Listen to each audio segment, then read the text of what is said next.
Ciao, io sono Fukurumi e vi do il benvenuto in questo nuovo video. Per quanto siano passati anni dalla mia ultima partita League of Legends, Soraka rimane comunque il mio personaggio preferito, non tanto a livello di lore perché sappiamo tutti quanto scarna sia, ma proprio a livello estetico. Uno dei miei obiettivi per i prossimi anni, infatti, è quello di cercare di fare tutte le skin che mi piacciono, perché ovviamente non mi piacciono proprio tutte quelle che ha. Quindi, dopo aver fatto la Driade, l'Ordine della Banana e la Divina, oggi vi mostrerò come ho creato la mia quarta skin di Soraka, la Prodigio Invernale. O almeno questo è il primo di 2 video dedicati a questo cosplay, perché ho così tanto da dire e da farvi vedere che un video solo non poteva bastare. In questo video ci concentreremo esclusivamente sulla parte sartoriale, mentre nel prossimo vedremo i prop e la parrucca. Prima di tutto ho deciso di partire dalla cosa più difficile che avrei dovuto fare, ossia il corpetto steccato. Non avevo mai fatto nulla di simile in vita mia, quindi il fatto che sia avvenuto e che sia avvenuto anche bene per me è un grande successo. Visto che volevo un modello perfettamente calzante su di me, ho indossato un corpetto che avevo già e mi sono ricoperta di pellicola e scotch di carta, come si fa di solito per i pezzi di armatura. Ho poi segnato il centro e la curva che dalla punta davanti gira sul fianco, e l'ho fatto da un lato solo perché poi avrei semplicemente specchiato il modello.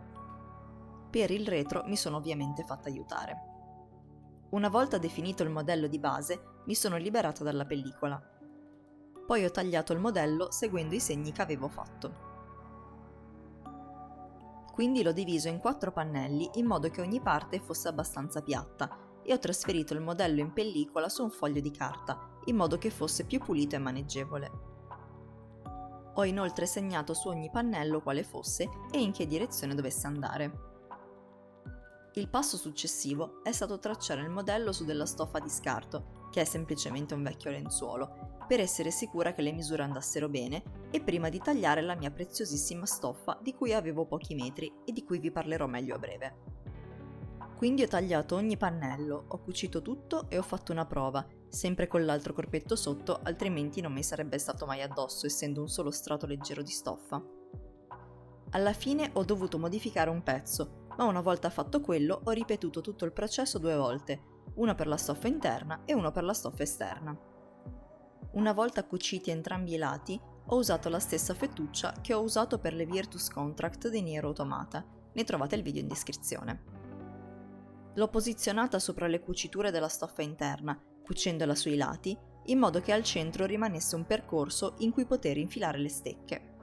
Questo è il momento giusto per dire che se questo corpetto è venuto così bene, è in larga parte per merito di questo video qui di Sara Spaceman, che trovate linkato in descrizione, e che spiega in modo chiarissimo come poter creare il proprio primo corpetto da zero. E visto il risultato direi che è un video veramente valido e sicuramente spiega il processo molto meglio di come potrei fare io.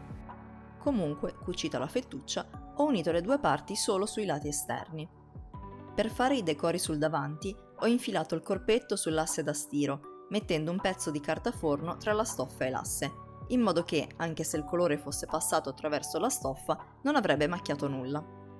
Poi ho disegnato dei triangoli diamanti su un pezzo di carta e li ho usati per posizionare lo scotch, anch'esso di carta. Dentro lo scotch ho picchiettato del colore acrilico con una spugnetta e prima che si asciugasse completamente ho tolto lo scotch e lasciato asciugare per tutta la notte. Per le maniche mi sono impellicolata e scotchato un braccio come per il corpetto. Ho trasferito il modello su carta, fatto una prova con la stoffa di scarto e infine con la stessa stoffa del corpetto ho cucito le mie maniche. Una volta asciutto il colore acrilico ho cucito la parte superiore, tagliato a misura le stecche di plastica dura, le ho infilate nello spazio lasciato nella fettuccia e ho cucito il fondo. Per finire ho messo gli occhielli nei 2 lati del retro. Ora, probabilmente ho perso dei video nel passaggio da telefono a computer, perché sono certa di essermi filmata mentre facevo delle cose che poi non ho trovato nei video che ho effettivamente. Per esempio, ho questo video di me che taglio le strisce di pelo finto da aggiungere al corpetto, ma poi non ho il video in cui effettivamente le cucio. Strano. Ma comunque, ho aggiunto il pelo al corpetto e collegato le maniche direttamente soltanto al pelo. E con questo il primo pezzo è finito. E quindi ora dei guanti. Essendo i guanti delle moffole, sono estremamente semplici. Ho segnato il bordo esterno della mia mano, con il pollice verso l'esterno, ho ripiegato la stoffa su se stessa e ho provato a cucire lasciando un poco di spazio dal segno che avevo fatto. Ho quindi tagliato la stoffa in eccesso e girato dentro fuori. Praticamente perfetti. Poi ho tagliato delle strisce di pelo finto più alte rispetto a quelle del corpetto, che ho cucito ad anello e su loro stesse, in modo che il pelo avesse un movimento ben preciso, per il quale mi sono aiutata anche con della lacca per capelli. Qui vedete anche l'assistente Andromeda che fa del suo meglio per dare una mano.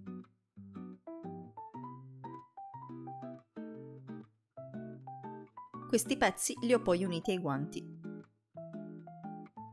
Per la decorazione sul pelo ho disegnato su un foglio di carta questa striscia in modo che combaciasse perfettamente una volta chiusa.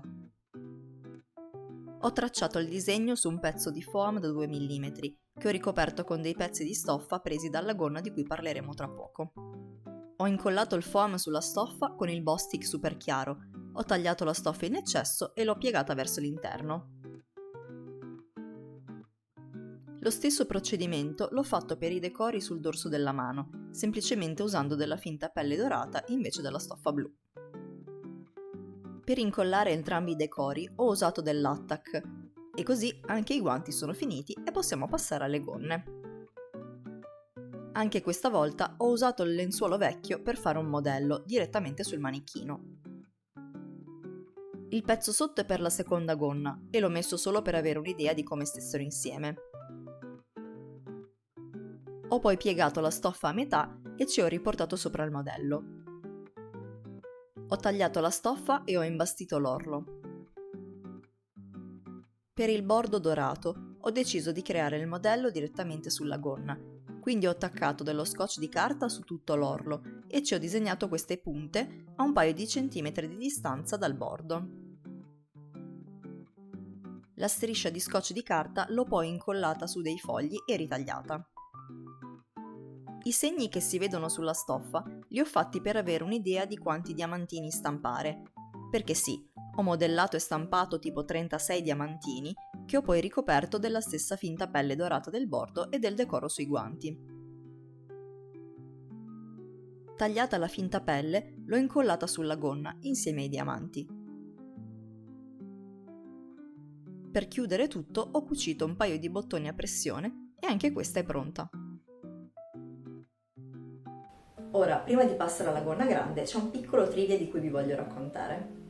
In realtà le stoffe per le gonne e il corpetto le avevo già comprate nel 2018 quando vivevo ancora a Bologna.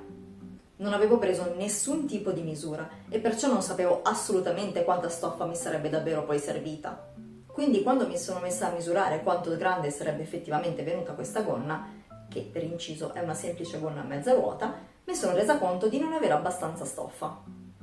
Queste 3 stoffe sono di lana elasticizzate in una sola direzione, per cui sono un tipo di stoffa abbastanza specifico. Perciò mi sono dovuta chiedere: cambio materiale ma mantengo lo stesso colore?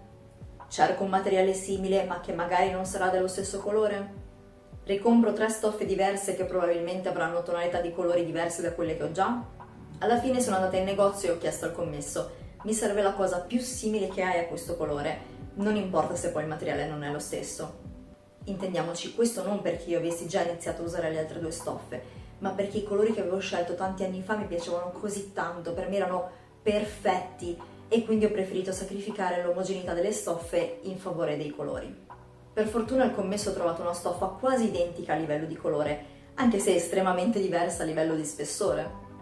Come potete vedere è estremamente più sottile e questo mi ha costretto a fare una gonna lunga a mezza ruota doppia.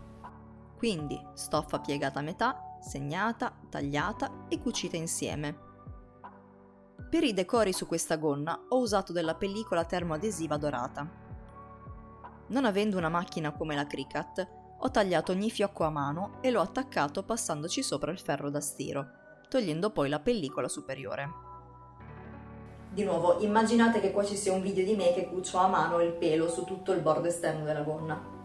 Per finire ho cucito un pezzo di fettuccio nella parte della vita per poterla chiudere e con questo anche la gonna lunga è terminata. Ora l'ultima cosa che rimane da fare sono le calze. Purtroppo non ho video di come le ho fatte perché le ho fatte di notte mentre controllavo la stampante 3D, quindi apprezzate questa ricostruzione. Ho messo la stoffa sulla gamba, ho segnato dove unirla e l'ho cucita creando un tubo. Ho poi infilato delle collante color carne e ci ho fissato sopra la stoffa blu all'altezza che volevo. Ho unito le due parti con un punto stretch solamente all'altezza del ginocchio, in modo che la parte blu potesse rimanere aperta in fondo per coprire la scarpa.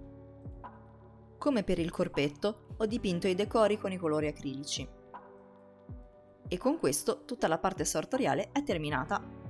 Come vi dicevo all'inizio, questo è solo il primo video di questa serie. Nel prossimo video vi mostrerò tutti gli accessori, dalla corona cornuta, le parti di armatura, il bastone, ma soprattutto gli zoccoli. Io vi ringrazio per essere rimasti fino a questo punto e vi invito a condividere il video, lasciare un mi piace o un commento per aiutarmi a raggiungere più persone possibili. Se non sapete cosa commentare, lasciate un emoji con il vostro cibo preferito. Per me è sempre la pizza. Ci rivediamo al prossimo video e ricordate che il mondo ha bisogno di cose finite, non di cose perfette. In questo video ci concentreremo sulla parte sartoriale, mentre il prossimo sarà completamente dedicato alle cose.